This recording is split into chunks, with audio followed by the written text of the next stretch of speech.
Hey, what's going on there, family? This is Kidney Chronicles with Chris, and I am your guy, Chris Francis.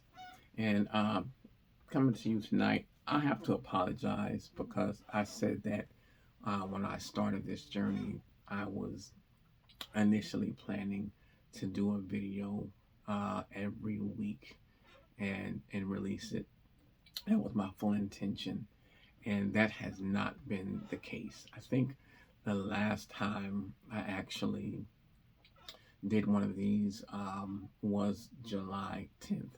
Excuse me if you see me looking down. I have kind of an outline here that I'm trying to follow to keep me on track so that I don't, follow any rabbit holes to kind of, keep me kind of on pace because I don't want to do the video too long. I also said that, I was going to try to keep them at around the 30-minute mark. I didn't want to do them a whole lot shorter, and I also didn't want to do them a whole lot longer.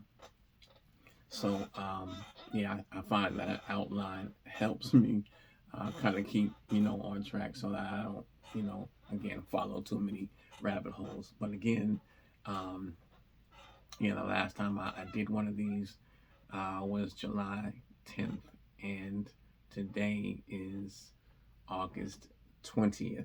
Now, it's pretty late, so I'm talking kind of low because there are people actually here in the house sleep. I am here in my home office, so I'm trying not to talk too loud. But again, I do apologize for it being as long as it has. That is not anything that I had anticipated. However, this journey is not one that is as easy as I won't say as easy as it would seem because there's probably nothing about it that seems easy. I knew that it would be a process and kind of difficult going through coming into it. So I was well aware of that. But still, there are parts of it that I was really not prepared for.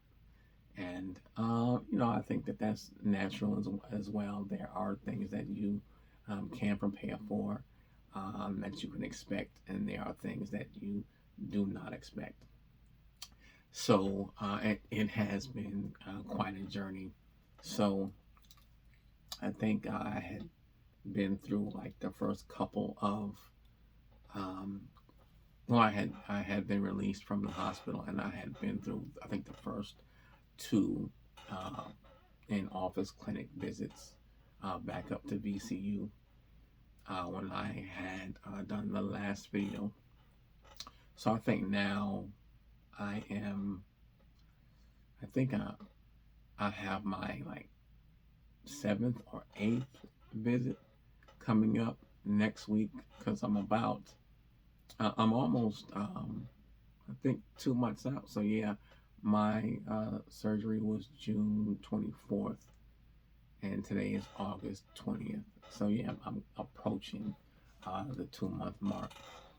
And like I said before in the previous video, that for your first month, you'll go in every week. They want to see you every week. And after your first month, then you go out to every other week. So now I am in the every other week stage. So I didn't go in this week. I didn't have to go up to Richmond. I was up there last week, and I'll be up there next week. But yeah, it has been quite a journey. So I think like after my third visit, I'm trying to think, it was like July 20th. I had to go up there and have a visit. And I went up there, and it was a Monday, and it was fine. Everything was good. There were no problems. And then the next night, it was Tuesday night, July 21st, and I was home here, and it was like 2 o'clock in the morning, and I was still up, and which is normal for me, like now. And I was just kind of watching some television and hanging out, trying to unwind. It had been a long day, and out of nowhere, I got this excruciating toothache. And I'm sure most of you know how horrible a toothache can be and is normally. And I mean, this thing, when I say literally hit me out of nowhere, it almost knocked me out of my bed. Literally, that's how bad it was and how strong it hit me, and out of complete, I mean, thin air. And if I'm honest, it's actually been something that I have kind of been dealing with and playing kick the can with since probably last July. And so, it's something I should have dealt with prior to letting it get this far down the road. So, again, that was late Tuesday night, early Wednesday morning. So, Wednesday morning, I had to call because, again, you really can't just up and go anywhere and do anything after after an organ transplant. It doesn't matter what kind of organ or which organ it is. You can't just up and go. Obviously, if it's an emergency, then yes, you go to the nearest hospital, the nearest emergency room, or whatever it is, that you can get to the quickest to be safe. But even once you get there, you have to let them know that you are a organ transplant patient, and so what wound up happening is so you're not supposed, they don't want you to go anywhere else and let anyone else treat you unless it's an absolute emergency. And once you have to do that, then you're still supposed to fill them in on the fact that you are a organ transplant, patient, and you are supposed to let them know where your transplant team is, and they have protocols in place to contact your team, and your team is supposed to will direct your care, even wherever you are. So even that hospital's staff are not supposed to just start doing things themselves. They are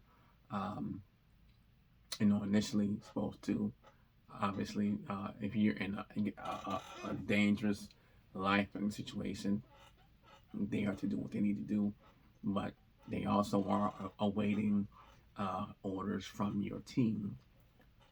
And so, keeping that in mind, I called them Wednesday morning. I called my coordinator, and you're supposed to call your coordinator if you have any issues, and also people that you can call and that are off business hours and weekends, nights, things of that nature, that that you can get a hold of pretty much any time, day or night, and you can talk to them, and they will, in an emergency, get a hold of whatever doctor is on call for that week or for that time period. So I called my coordinator because this was Wednesday morning, so it's during business hours. But what they tell you is when you call your coordinator, understand that they are basically in clinic all morning during the week. So from 7:30 until like 12 o'clock, they're in clinic 5 days a week, basically seeing, patients. And so what happens, then you're supposed to leave a message for them, a voicemail. They check it. And once they come back in office, which is normally after 1 o'clock, they check messages and return the phone calls. So I think my coordinator called me back about 2:30, 3 o'clock Wednesday afternoon, and I am still on pins and needles and pain, right, from this toothache. So I let her know. Well, I let her know on the voicemail what was going on. So she called me back, and we talked about it a little bit, and she's like, well, you're not. They don't really want you to have any dental work done for the first 6 months after, surgery, which I knew. But again, this is a pretty emergency situation because this is killing me, right? And so, um, she said, "Well, okay, well, I understand that, so I'll talk to the doctors, and I'll get back to you." And again, because of the late time in the day, she wasn't able to get back to me that day. But again, with you know, it being a toothache, of course, there's your major issue and concern is there being an abscess and there being an infection, and obviously they don't want any type of infection in your body. Right? So I'm positive in my mind they're going to, have to address it somehow or some way. So then we come to Thursday. So first thing in the morning, Thursday morning, she was calling me. She's like, "Yeah, I spoke to them. They want you to go ahead and get it taken care of and get rectified because they obviously are concerned about infection and things of that nature." Which of course I was expecting to hear. So, oh, I guess I should have said this particular video will primarily be about me catching you up on where we left off at in the last video, and just kind of what's happened and has transpired over the last few weeks that I have kind of been away and I've missed you guys. So that's pretty much what this video will be about, more or less. I don't know if I'll have a whole lot more time to address a whole lot of other things, but that's what this one will be primarily about. So, that was Thursday morning. So I got up and I, started looking for dentists and, places I could go. And here's the thing, if you have Medicaid or Medicare, Medicaid is great. Medicare, you will find not so much. And so I don't have or didn't have, so don't have any type of dental insurance, right? So if you have Medicare, this is part of a lesson. You have to have what's called an Advantage plan to get dental coverage, right? And with an Advantage plan, basically all of your care has to be within network and within your area. So you're relegated to all of your medical services within a basic vicinity. And that vicinity for me would be, because I live in Virginia Beach, it would be the Hampton Roads area. Well, that would be a problem because my transplant team is in Richmond, almost 2 hours away. And so that would technically mean that I couldn't use them. Well, obviously, that's not going to be able to work for me because that's my transplant team, and that's who basically covers my all of my medical care. Like, I couldn't do that, so I don't have dental coverage. So that posed a problem, right? That meant me having to pay out of pocket or, try to finagle something else, try to figure out another way to get things done. And I just couldn't figure anything out, Plus the fact I'm not half thinking because this excruciating pain. So I was talking to a friend of mine about it, and she was like, you know what? Just go to the hospital, go to the emergency room.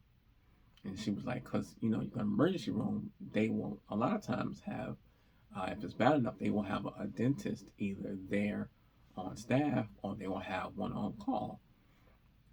And if, you know, worst come to worst, push come to shove, if they don't pull it or do something about it, they will at least give you um, something, you know, for the pain and for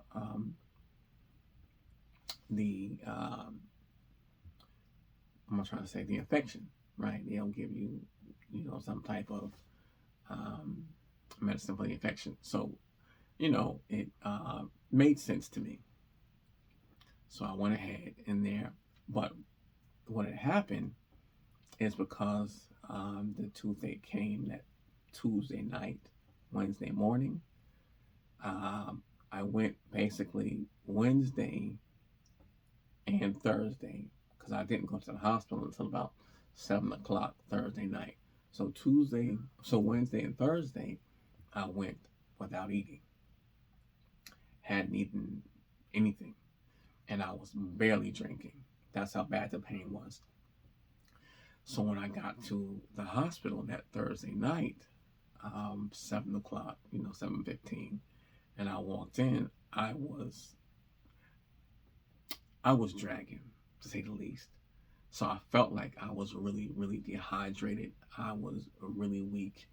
Um, I hadn't eaten anything, and so when I went in, you check in and they ask you, what you're there for, what the problem is, and so I told them, that I had, I believe, a cavity or something, but I needed a tooth extracted, and that at the same time, I hadn't eaten and I was feeling very weak and lethargic, and I probably needed, to get a IV with saline solution, to get myself rehydrated. So they triaged me and they took my blood pressure. My blood pressure was like super low, super low. So they took me in the back. I mean, crowded emergency room. They took me right in the back. I didn't even sit down. So they got me back there, and the doctors came in, went everything with them again.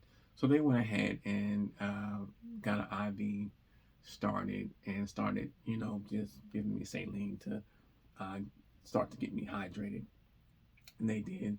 Obviously, eventually have to call and talk to the on-call doctor at VCU. And so, he was kind of back and forth in touch with them.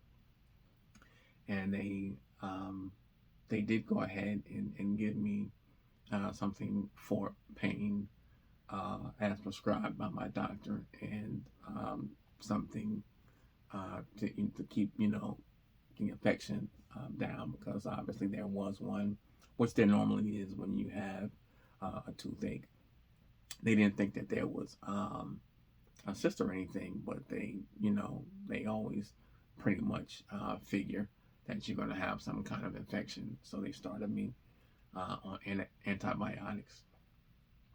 So I was there from 7 until about almost 12. And so I'm like, yeah, I'm getting ready to go home. And like, okay, we've talked to your doctors, we've treated you, and,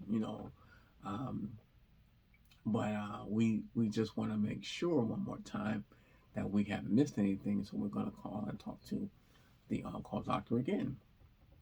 So I'm like, okay, cool, no problem.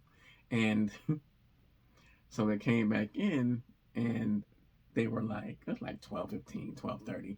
And they're like, yeah, so they said that the on-call doctor said, no, we need to see him.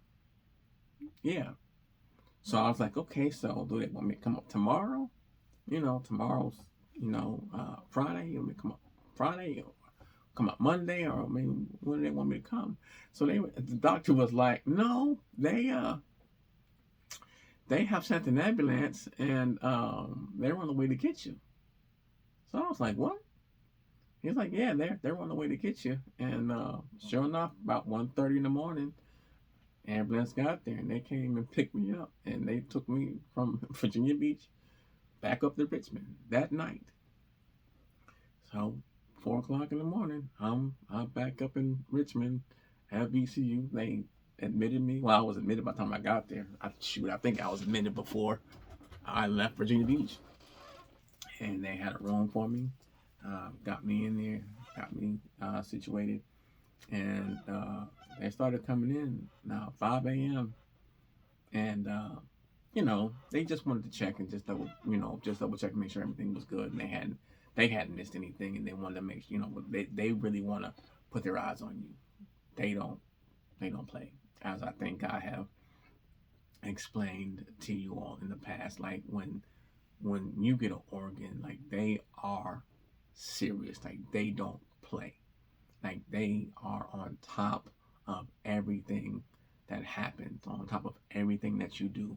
I mean, if my weight is off by, a pound or so, they will call me. If the blood pressure is off, they will call me. If my pulse oxygen is off, they will call me. And I'll say they'll call me because everything is done um, on this little iPad that they give you. And so when you get on the scale, it automatically goes to the iPad. Once it goes to the iPad, they have it. So they are monitoring, you all the time. And so every morning, again, you have this process to go through. You have to weigh yourself. You gotta, do your blood pressure. You gotta do your temperature. You gotta do your pulse oxygen, and everything is connected to this iPad. And so once you do it, it automatically goes to the iPad, and the iPad, sends it to them instantly. And if anything is off, I don't care. I'm a night owl, so they want you to do your blood pressure, right before you go to bed at night and first thing in the morning. So if I go to bed at 2 o'clock or 3 o'clock in the morning, then that's when I do my last blood pressure. And let me tell you, there have been times, a number of times, when I have done a blood pressure at 2 o'clock, 3 o'clock in the morning, and it been slightly off. And I'm talking about I can do it, and I can watch it go from the actual blood pressure monitor on my arm right over to the iPad, and I can literally be looking at it, and before I can move my eyes, my phone is ringing, and they are calling, and they're checking, and they're asking you 50 questions, and if you ask one of those questions wrong, you either going up there or they're coming to get you. So, it's kind of that thing. So, they're very, very protective. So they wanted to get me up there, so they did. So I got up there Friday morning, and unfortunately, I wasn't in there long. I was released Sunday afternoon, but Saturday they did have actually Friday morning when I got there, they had some of the VCU dental team come in, and they were looking, and they did x-rays and everything, and they actually had to come into the room and do a procedure, which is a whole other thing, but they didn't pull it that day, but they definitely came in and did some draining and some other things. So they were like, there's no need for you to be in here simply because of that. So they just monitored me for a day, released me on Sunday afternoon, and I came back home. And then I think I had to go back up Monday or Tuesday for, my weekly visit that was already scheduled anyway. And then I think I went back up that week, because they did wind up actually pulling it, I think, the 29th. I got some notes here, so I'm looking at the 30th, I'm sorry, is when I had the extraction, July 29th. So they did that, and So I've been pretty good since then. So here we are at August 20th, and I've got to go back in next week. I think next Wednesday I go back in. But again, I have finished my first month, so I completed the portion where I have to go on every week. So now I'm on every other week, and I think that I do that for 2 months or 3 months, and I could be wrong. I could have to do that for 6 months. I could. So if my timeline is a little bit off, because you get a lot of information over time, yeah, just excuse me for that. And but I tell you what did happen when I went back last week for the second time, because when I went in, not the first week, but the second week after I was released, I went in to my weekly clinic visit, and I was dehydrated, and they had to give me saline while I was actually in there in the clinic, which is great because I mean they can give it to you again right there. You don't have to go to the emergency room. You don't have to be admitted, and they can administer it right there in their office. Because again, I mean it's in the hospital, and I think I was in there like 45 minutes. It was definitely less than an hour. And so you're in and out. And, if you're really dehydrated, that's the fastest way to get, for them to rehydrate you. You put a bag on, and in under an hour, I mean, it's literally night and day difference.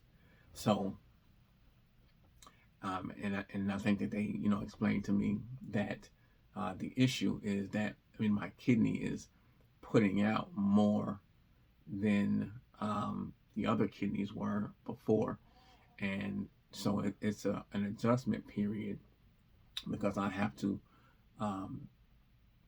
get used to consuming more liquid than I probably ever have had to, at any time before in my life, particularly the last 5 to 10 years.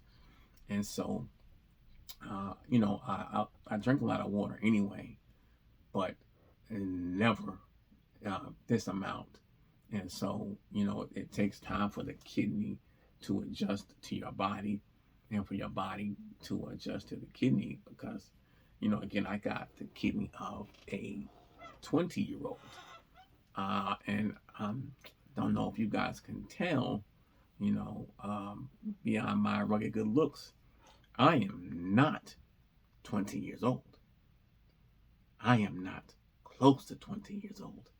So it's a big adjustment for me, and I am absolutely 1,000% grateful for the kidney that I received. But it's high functioning, as you would imagine, for a 20-year-old, right? And so it's it's an adjustment period. So there have been a lot of adjustments, and they're constantly looking at your numbers every time you go into the clinic. They do blood work. They're checking all your medication levels. They're checking all of your blood work levels. And I'm gonna tell you that they are constantly adjusting and making adjustments to the different medications and to different levels. They'll add a medication. They'll subtract the medication. They'll adjust the amount of medications. Like I was on, and at some point, before the transplant, when I was on dialysis, I was on 2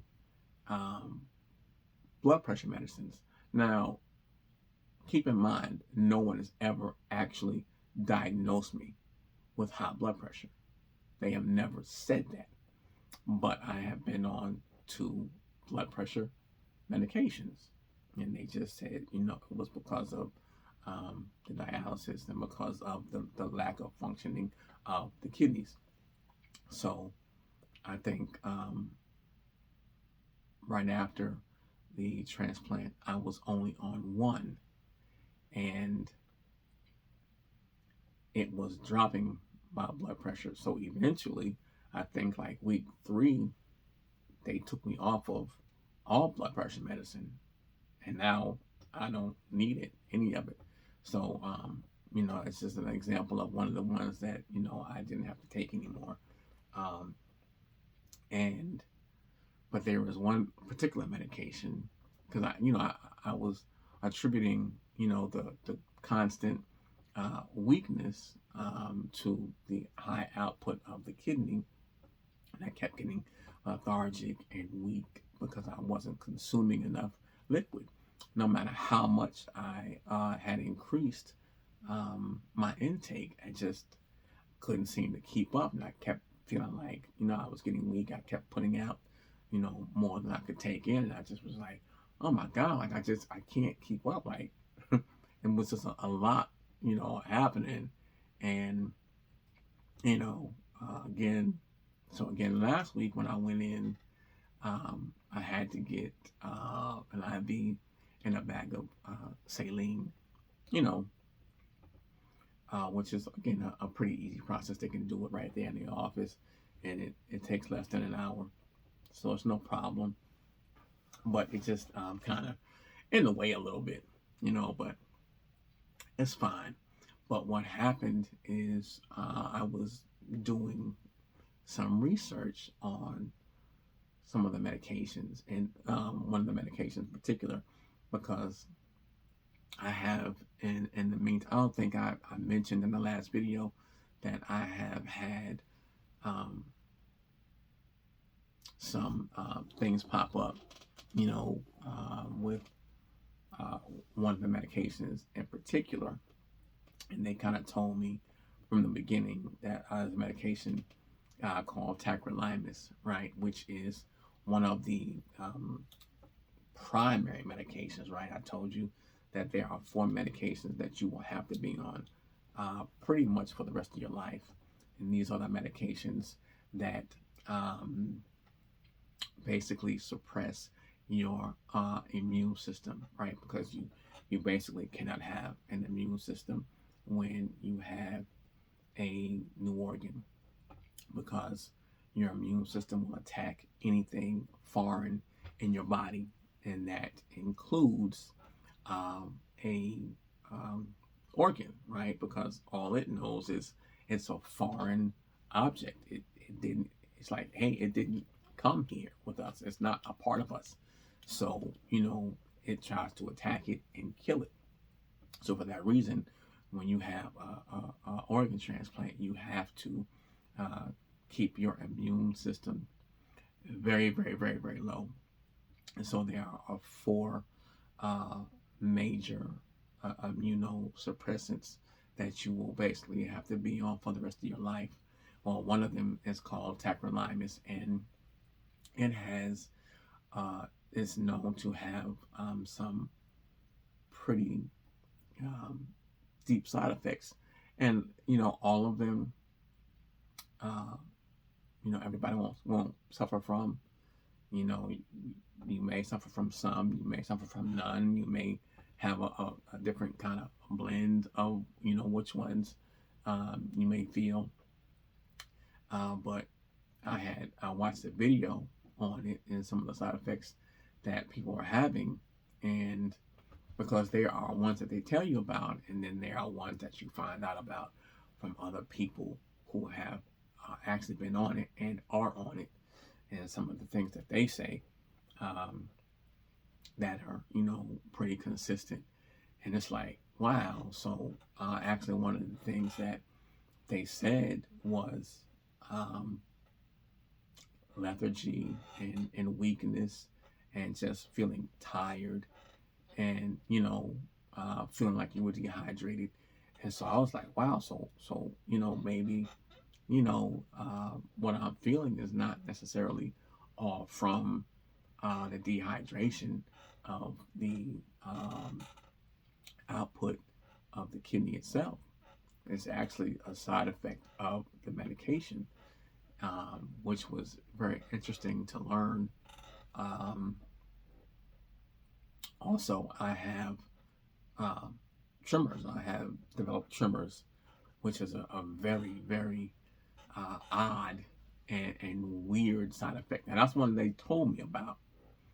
But to actually feel it is really unsettling because like you feel like your hands are like moving, but it's not like just your. I thought it was just your hands. It's not.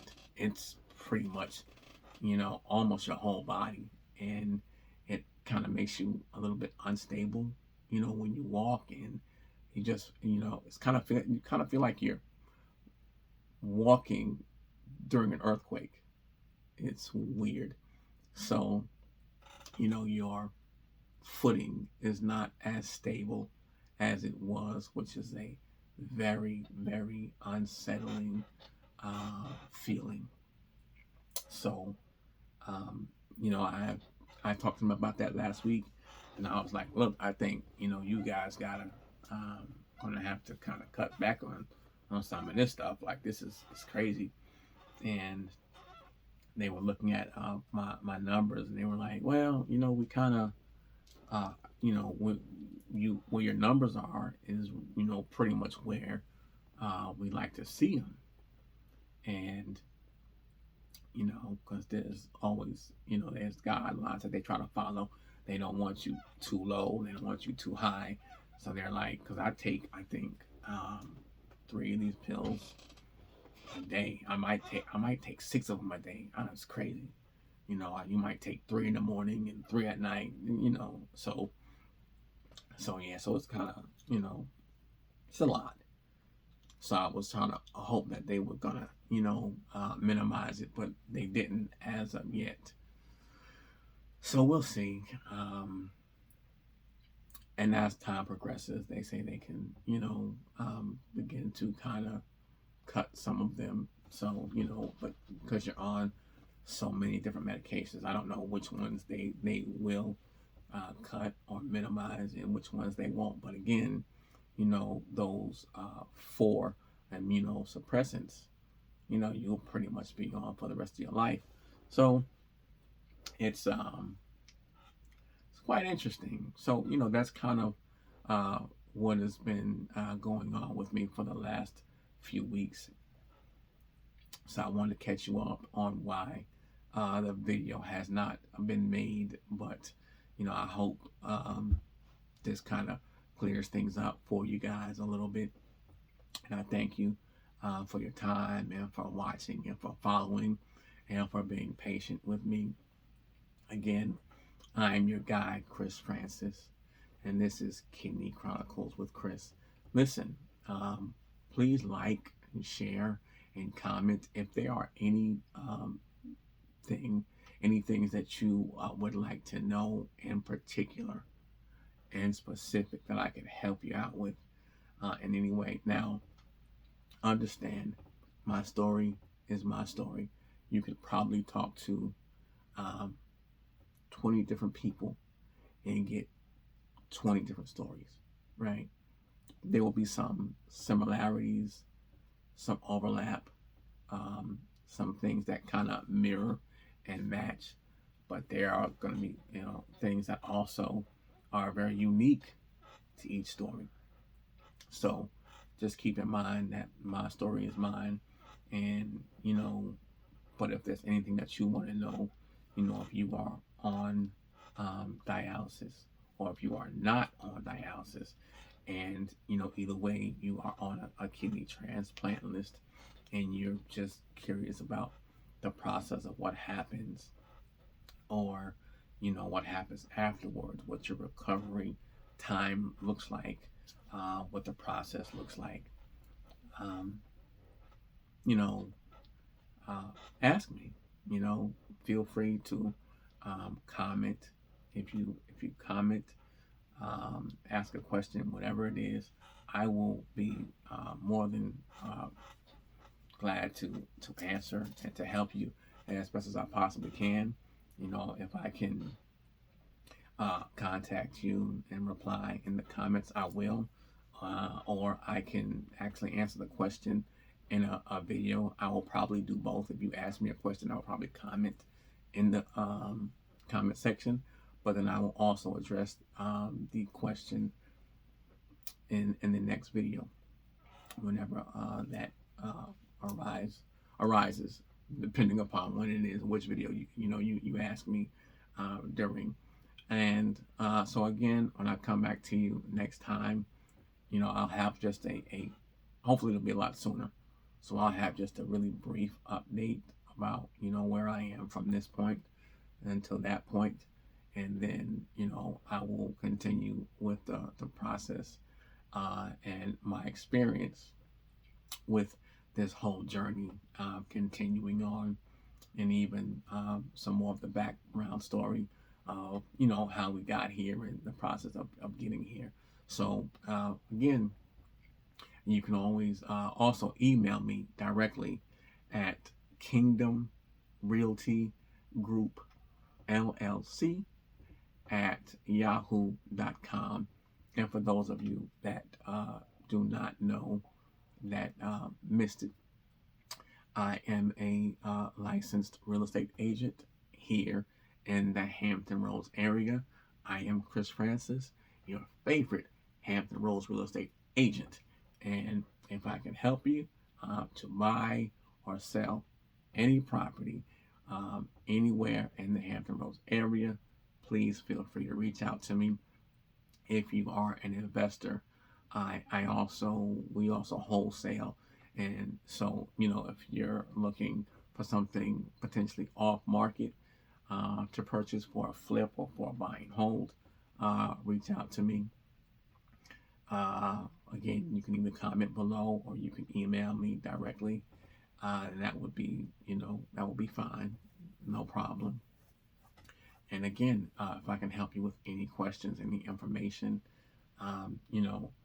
if you're looking for somebody to come and talk to a small group, a large group, because basically this page was made, to help people who are either currently walking through this process or are facing, walking through the process shortly, right?